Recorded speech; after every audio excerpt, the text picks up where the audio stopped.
좀 말씀을 함께 나누겠습니다. 예수님은 이 땅에 평화의 왕으로 오셨습니다. 지극히 높은 곳에서는 하나님께 영광이요, 땅에서는 하나님이 기뻐하신 사람들 중에 무엇이다고요? 평화로다. 사람들 중에 평화를 누리게 하시러 하나님이 이 땅에 오셨습니다. 그런데 인간들은 거꾸로 생각해요. 하나님이 받으실 영광을 자기들이 받으려고 하고 평화를 깨뜨리고 하나님을 거역하는 일을 서슴지 않습니다. 오늘 아침 나림상안이 어디서 평화를 경험했을까요? 아침 8시에 떡집에 떡을 찾으러 갔다 왔어요. 떡을 이제 예배 마치시고 다 선물로 하나씩 받으실 거예요. 크리스마스 선물이 뭐라고요? 떡. 근데 떡의 종류가 뭘까요? 무슨 떡일까요? 늦으신 분들 무슨 떡일까요? 무슨 날이 또 다가오잖아요. 설날이 다가오잖아요. 신정이. 그래서 떡 중에 제일 맛있는 가래떡을 선물로 드립니다. 잘 맞히셨어요. 아, 우리 김진태 의원님 설교를 얼마나 잘 들으시는지. 자, 가래떡이 얼마나 평화로운 떡인지 모르겠어요. 추수감사절 때는 우리 강단장님이 맛있는 귀한 떡을 해주셨는데, 시루떡, 그죠? 떡 중에 제일 비싼 떡이에요. 성탄절에는 제일 흔해 빠진 떡이잖아요. 가래떡. 안고도 없고 그냥 손에 이렇게 떡떡 달라붙는 가래떡이 어떻게 한다고? 우리를 평화롭게 한다는 말씀입니다. 오늘 누가복음 2장 14절 말씀이 그런 뜻이에요. 하나님께 영광을 돌리고 우리 인간들은 평화를 누리는 날이 바로 오늘 크리스마스 성탄절입니다. 성탄절날 너무 비싼 떡을, 화려한 케이크를 한다고 생각해 보세요. 다들 너무 먹고 싶어가지고 욕심이 나잖아요. 그래서 우리 더감용은 성탄절 떡은 가장 흔해 빠진 가래떡입니다. 맛도 좋고 또 이제 설날 떡국으로도 만들어 드실 수 있고 떡볶이도 해 드실 수 있는 가래떡을 준비했습니다. 성탄절은 오늘 본문에 나오듯이 목자들이 예수님을 가장 먼저 찾아와서 경배 드렸다는 것입니다. 가장 천하고 천한 일을 하는 사람들이 예수님을 하나님의 아들로 알아보고 영광을 돌렸다는 사실이 오늘 우리에게 가장 큰 복음이 되는 것이죠. 좋은 소식이 되는 것이죠. 나 같은 보잘것없는 사람도, 나보다 더 못한 사람도 예수님을 하나님의 아들로 믿고 샬롬, 평화를 얻게 되었습니다. 구원을 얻게 되었습니다. 더 나아가서 영원한 생명을 얻고 천국에 가게 되었으니 그것보다 더 귀한 선물이 어디 있겠습니까? 여기 아름다운 성탄절 트리 보이시죠? 지난주보다 더 예뻐졌죠? 지난주보다 조금 더 이렇게 보충을 했어요. 업그레이드 했어요. 예쁘죠? 저는 세상에서 제일 아름다운 성탄절 트리를 올해 도감명문에서 보았습니다. 우리 이양숙 사관이 그렇게 신경 써서 아주 가성비 좋은 트리로 그렇게 만들었어요. 너무 예쁘더라고요. 제가 그래서 인스타에 올렸더니 다들 예쁘다고 난리가 났어요. 그리고 그 트리 안에 뭐가 있다고요? 선물 보따리가 있잖아요. 선물 보따리. 그 그 안에 선물이 뭐가 들었을지 궁금하지 않으세요? 네, 선물이 들었어요. 선물. 가래떡 다 받아가신 거라. 자, 오늘은 평화에 대해서 설교하겠습니다. 오늘만큼 우리에게 평화가 요구되는 때가 없는 것 같아요.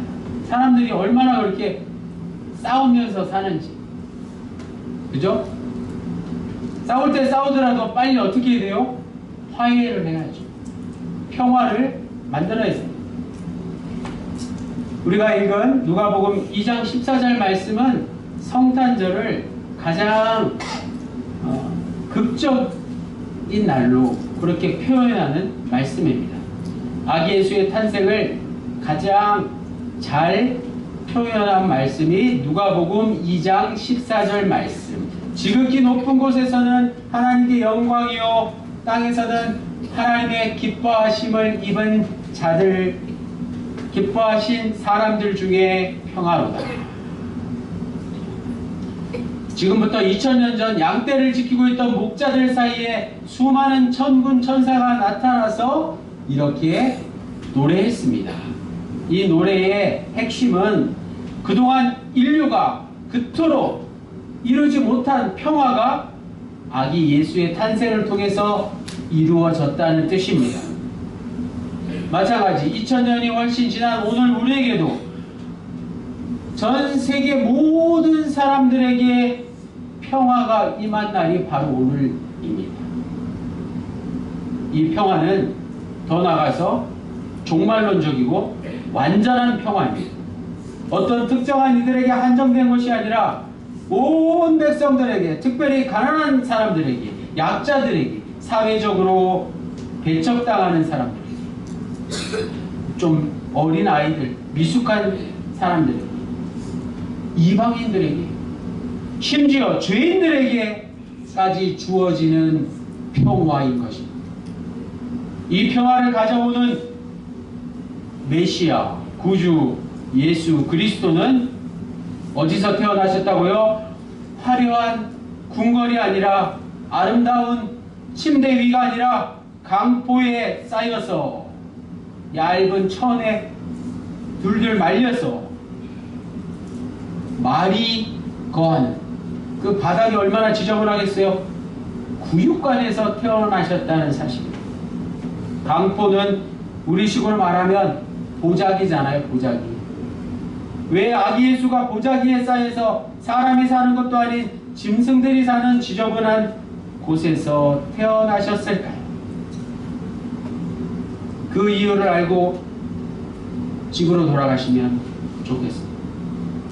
세상 만물이 주로 말미암아 하나님께서 창조하셨고 그가 없이는 되어진 것이 하나도 없다고 성경은 우리에게 말씀하고 있습니다. 그런 하나님께서 어째서 자신의 아들을 그토록 천한 곳에서 태어나도록 하셨을까요? 그 이유가 기독교의 핵심입니다. 그 이유를 우리 그리스도인들은 결코 잊어서는 안 되는 것입니다. 바로 모든 사람들이, 온 세계 모든 사람들이 다 예수님을 만날 수 있게 하기 위해서입니다. 만약에 예수님이 왕궁에서 태어나셨다면 오늘 본문에 나오는 목자들이 감히 왕국에 들어가서 아기 예수를 만날 수 없었을 것입니다. 그러나 문도 없고 허름한 마국간은 언제든지 아무나 들어가서 아기 예수의 탄생을 축하해 줄 수 있었습니다. 주님은 이처럼 누구든지 자신을 만나 주시기 위해서, 즉 오늘 내가 예수님을 만날 수 있도록 그렇게 누추한 곳을 택하셔서 태어나신 것입니다. 가난과 갓난아기의 무력함을 잘 보여주는 강포와 구유에 누워서 이 세상에 오신 아기 예수는 놀랍게도 우리가 잘 아는 대로 성경에서 말씀하는 대로 저 십자가에서 다시 한번 자신의 모습을 잘 드러내십니다. 저 십자가가 어떤 것입니까? 사형수의 사형틀입니다. 우리 모두는 평화의 왕이신 예수님께서 죄인의 사형틀인 저 십자가에 달려 죽으신 것을 기억하지 않을 수 없습니다. 바로 죄가 없으신 분이 스스로 죄인이 되셔서 마지막 순간을 평화의 왕으로 자신의 이 땅에 오심을 완전하게 드러내셨습니다. 평화를 위한 주님의 그 마음이 바로 오늘 성탄절을 맞이한 우리 모두에게 경배하고 높여드리고 축하할 일인 것입니다. 우리가 예수님의 그 어떤 것을 축하할 것이 아니라 이 땅에 평화의 왕으로 오신 그 사건, 말구유에서 태어나시고 저 십자가에 달려 죽으신 일을 기억해야 합니다. 자선난비를 잘 마쳤습니다. 23일 화요일 자선난비에 한 50만원 정도가 최종 모금이 되어서 작년 수준으로 그렇게 잘 모금이 되었어요. 어떤 젊은 청년이 20대 청년이 수표 한 장을 자선난비에 넣고 갔습니다. 또 다른 자관이 종을 올리고 있는데 스님 한 분이 오셔가지고 자선난비에 넣고 가셨어요. 어린 아이로부터 나이 많으신 분, 그리고 종교를 초월해서 자선난비에 참여하시는 것을 보고 감동하지 않을 수 없었습니다. 뭐 좀 춥고 다리가 아프고 비가 오는 것은 아무 문제가 되지 않았습니다. 왜 이토록 추운 날 자선난비를 할까요? 또 성탄절 즈음에 자선난비를 할까요? 오늘 아침 TV 뉴스에서도 자선난비 이야기가 나왔어요. 성탄절 인근에 자선난비를 하는 이유가 바로 이러하다고 뉴스에서 잘 설명을 해주더라고요. 바로 추운 겨울에는 그 추위를 견디기 어려운 이웃들이 많기 때문에 그렇다는 것입니다. 구세군 자선난비는 크리스마스의 진정한 의미를 실천하는 가장 대표적인 국민운동, 또 전 세계적으로 어려운 이웃들과 함께하는 성탄을 상징하는 것으로 자리를 매김했습니다. 자선난비는 성탄절에 낭만을 즐기는 그런 것이 아닙니다. 성탄절을 외롭고 쓸쓸하게 보내는 이들과 함께하는 것이 바로 자선난비의 목적입니다. 예수님이 마구간에서 태어나셨다는 사실이 얼마나 우리에게 성탄절의 진정한 의미를 잘 말씀해 주는지요. 요양관 앞을 지나다 보면 냄새가 나고 또 지저분하고 불결하다는 생각이 들 때가 있지 않습니까? 바로 그곳에서, 그러한 곳에서 예수님이 태어났다고 생각해 보십시오. 오늘 본문 8절 말씀에 그 지역의 목자들이 밤이 밖에서 자기 양떼를 지키더니 라고 기록되어 있습니다. 성탄 전야에 목자들은 따뜻한 방 안에 있지 않았습니다.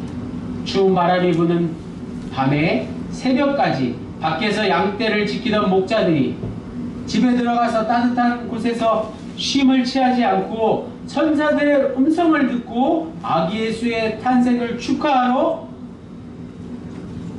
말구육간에 찾아갔다는 사실입니다.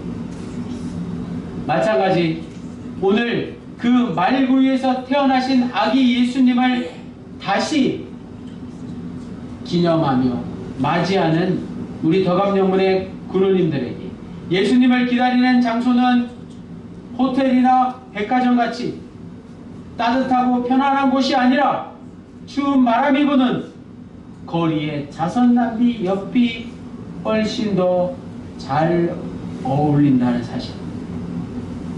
오늘 덕암영문 공동체가 우리 덕암영문의 모든 군우님들이 이렇게 한자리에 모여서 춥지만 이렇게 추운 날에 함께 모여 예배를 드리는 것이 바로 성탄절의 진정한 의미인 것입니다. 평화의 왕이신 예수님께서 평화를 우리에게 주시러 이 땅에 오셨습니다. 히브리어로 이스라엘 말로 평화는 샬롬이죠. 샬롬은 일반적으로 말하는 평화보다 더 깊은 의미가 있습니다. 샬롬의 최종 가장 깊은 뜻은 무엇일까요? 단순히 다투지 않고 싸우지 않고 전쟁이 없는 것을 뛰어넘어서 샬롬의 가장 중요한 의미는 바로 구원에 있다는 사실입니다. 샬롬의 첫 번째 의미는 바로 구원입니다. 이스라엘 백성들에게 샬롬은 애굽으로부터의 탈출을 뜻하기 때문에 그렇습니다. 온전한 하나님의 나라로 들어가는 것이 바로 진정한 평화를 얻는 것이었습니다. 샬롬은 하나님과의 관계와 이웃과의 관계를 통해서 이해할 수 있습니다. 샬롬의 근원, 즉 진정한 평화는 어디에서 얻을 수 있습니까? 하나님과의 관계를 통해서 얻을 수 있다는 사실입니다. 하나님과의 관계를 누릴 수 있는 샬롬을 위해서는 먼저 자신의 죄를 회개할 수 있어야 합니다. 예수 그리스도께서 죄의 문제를 인간의 이기심과 교만함을 해결해 주심으로 우리는 하나님과 화목을 누리게 되었습니다. 샬롬의 두 번째 의미는 바로 지금 옆에 계신 분들과의 관계를 통해서 이루어집니다. 옆에 계신 분들 이렇게 살짝 바라보세요. 저는 다 보이는데 옆에 계신 분들, 오늘 함께하지 못한 분들, 가족분들, 자녀분들 얼굴을 떠올려 보십시오. 내 사랑하는 이들의 얼굴을 잠시 떠올려 보십시오. 사랑하지만 결코 이쁘지는 않은, 때로는 속을 썩이는 이들의 얼굴을 생각해 보십시오. 그들과의 관계가 어떠해야 된다고요? 내 사랑하는 가족들, 내 사랑하는 이웃들에게 냉담하고 무관심한 것을 돌아보고 회개할 때 예수 그리스도께서 우리에게 샬롬을 주십니다. 그것이 바로 진정한 평화의 왕으로 오신 예수님이 우리에게 이루어 주신 일입니다. 우리가 예배전에 사랑의 종소리라는 찬송을 불렀습니다. 서로 믿음 안에서, 서로 사랑 안에서, 서로 관심을 갖고, 서로 참아주면서, 서로 인내하면서 하나님의 사랑을 함께 나누자는 그런 내용이었잖아요. 그 말씀처럼 진정한 평화는, 진정한 샬롬의 의미는 어디에 있다고요?